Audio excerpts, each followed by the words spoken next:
கொத்தரங்காவோடு எள்ளு பொடி போட்டு குழம்பு செஞ்சுருக்குறேங்க. நல்லாயிருக்கும். தக்காளியும் புளியும் சேர்க்காம செஞ்சுருக்கோம். இருந்தாலும் நல்லா டேஸ்ட் இருக்குங்க. நீங்களும் செஞ்சு பாருங்கள் ஒரு வாட்டி.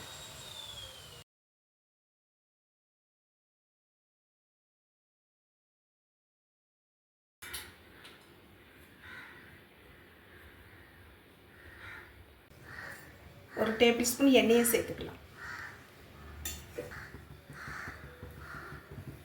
கொஞ்சம் வடகம் சேர்த்துக்கலாங்க. இந்த குழம்புக்கு வடகம் நல்லாயிருக்கும். அப்படி வடகம் இல்லைன்னா கடுகு, உளுத்தம்பருப்பு, பூண்டு சேர்த்து கூட நீங்கள் தாளிச்சுக்கலாம். கடுகு, உளுத்தம்பருப்பு, கடலைப்பருப்பு, பூண்டு, கருவேப்பிலை சேர்த்து கூட நீங்கள் தாளிச்சுக்கலாம் வடகம் இல்லைன்னா.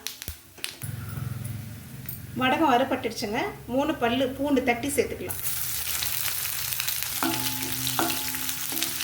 பூண்டு கொஞ்சம் பச்சை வாசனை போகிற வரைக்கும் வதக்கிக்கலாம். கொஞ்சம் கருவேப்பிலை சேர்த்துக்கலாம். ஒரு மீடியம் சைஸ் வெங்காயம் இந்த மாதிரி கட் பண்ணி சேர்த்துக்கலாம்.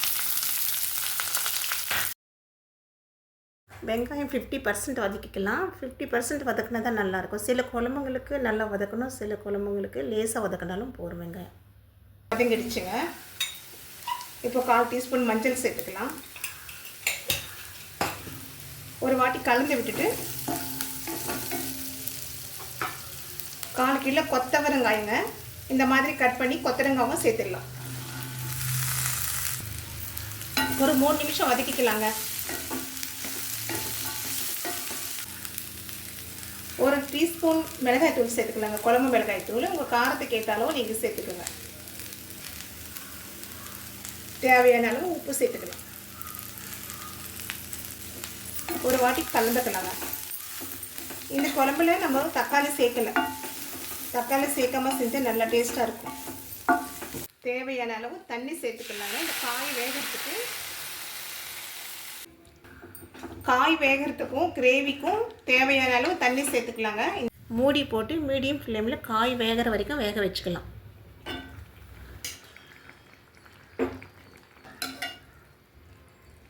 காய் வெந்துடுச்சுங்க. இந்த அளவுக்கு தண்ணியாக இருக்கணுங்க. ரொம்ப தண்ணியாக இல்லை. நம்ம இந்த எள்ளு பொடி போடும்போது திக்னஸ் ஆகிடும். அவ்வளோதான். 3 டேபிள் ஸ்பூன் எள்ளு பொரியிற வரைக்கும் லோ ஃப்ளேமில் வறுத்துக்கலாம்.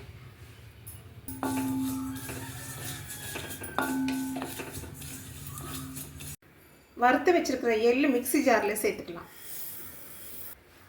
ஒரு 3 பல்லு பூண்டு சேர்த்துடலாங்க. இப்போ பவுடர் பண்ணிக்கலாம். இப்போ நம்ம எள்ளு பொடியை சேர்த்துடலாங்க. வறுத்து பொடி பண்ணி வச்சுருக்கிற எள்ளு பொடியை சேர்த்துடலாம். சேர்த்துட்டு ஸ்டவ் ஆஃப் பண்ணிடுங்க. அப்படியே விட்டுட்டா கசக்கும். ஸ்டவ் ஆஃப் பண்ணிவிட்டு கலந்து விட்டுடலாம்.